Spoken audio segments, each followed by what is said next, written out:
Hello,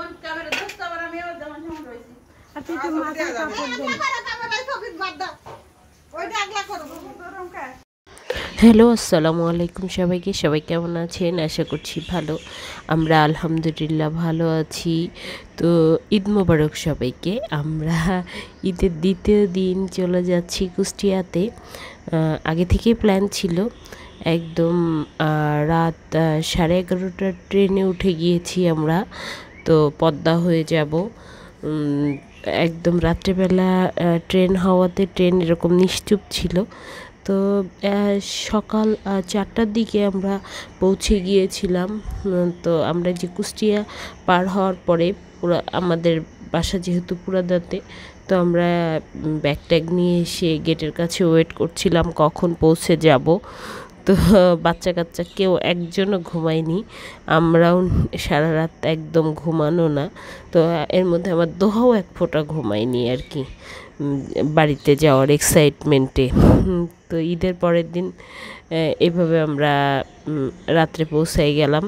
তো আমাদের যে পুরাদার স্টেশনটা আছে, এটা আমার কাছে খুব নামার পর এত ভালো লাগছে যে এত রাত্রে নামছি, একদম আলো, চারিদিকে একদম আলো হয়ে আছে। খুব ভালো লাগছিল নামার পরে, মনেই হচ্ছিল না এত রাত আর আমরা হচ্ছে ঢাকার বাইরে স্টেশনে নামার পর। তো এরকম আমরা এই 4:30টার দিকে বাসায় পৌঁছায় গেছি।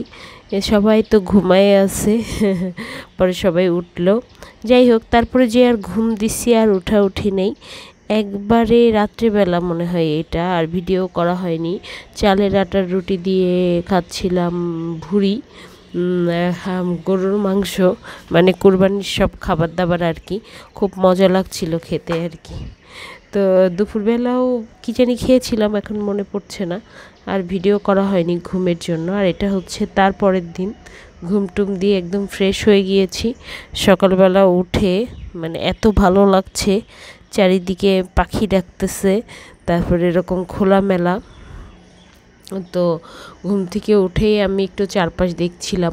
আর সবচেয়ে ভালো লাগছিল যে কয়দিন খুব যে একটা গরম পড়ছিল, এরকম গরম পড়লে আমরা বাড়িতে এসেও কষ্ট হইতো, সেই গরমটা ছিল না। ওয়েদারটা খুব সুন্দর, না বৃষ্টি না অনেক গরম, ভালো লাগছিল। তো এই যে নিচে চলে এসেছি নাস্তা খেতে। একটু আগে হালকা বৃষ্টি হয়ে গেছে, তো এই জন্য ওয়েদার ঠান্ডা ছিল। তো এই গমের রুটিও বানানো হয়েছে খাওয়ার জন্য, মাংসের পাশাপাশি আরও অনেক কিছু ছিল, কিন্তু আমি তো খাবো চালের রুটি। চালের রুটি যেহেতু পেয়েছি আর বানানো ছিল, আমি চালের রুটিটাই খাচ্ছিলাম।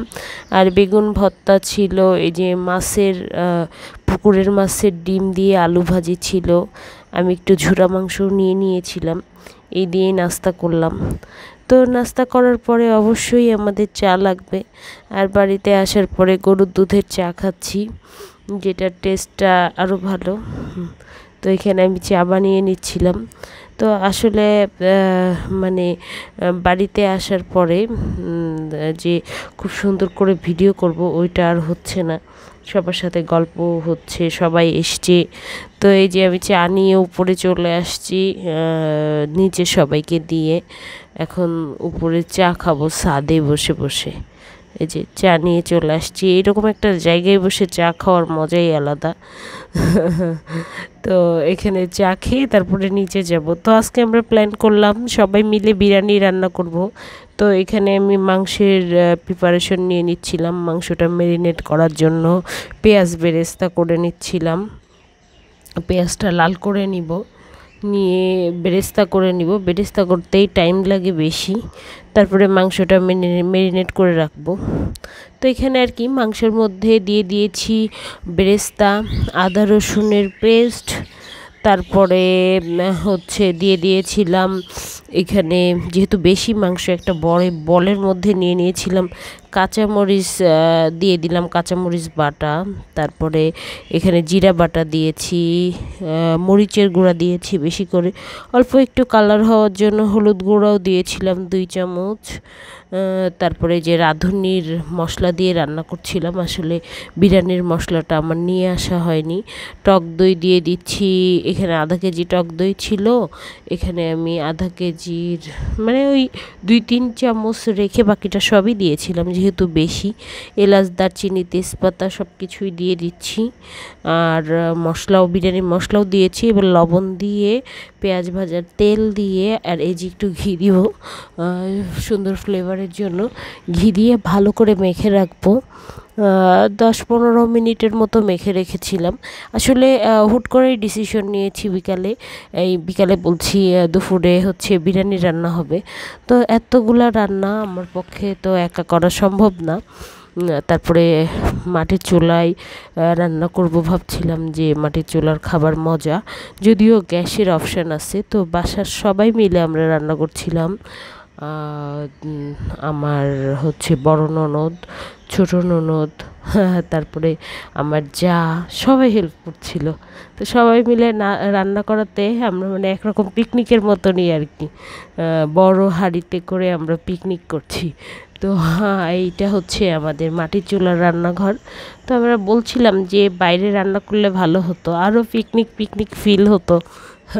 তো এই তো, আর বাইরে যেহেতু বৃষ্টি, করা হয়নি। তো সবাই একসাথে যে কোনো জিনিস করতেই অনেক মজার।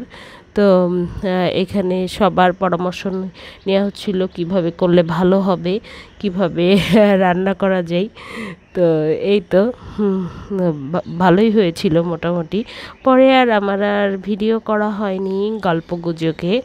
তো এখানেই আমি শেষ করছি, আশা করছি ভালো লাগবে, ভালো লাগলে লাইক করে দিয়েন। আল্লাহ হাফেজ।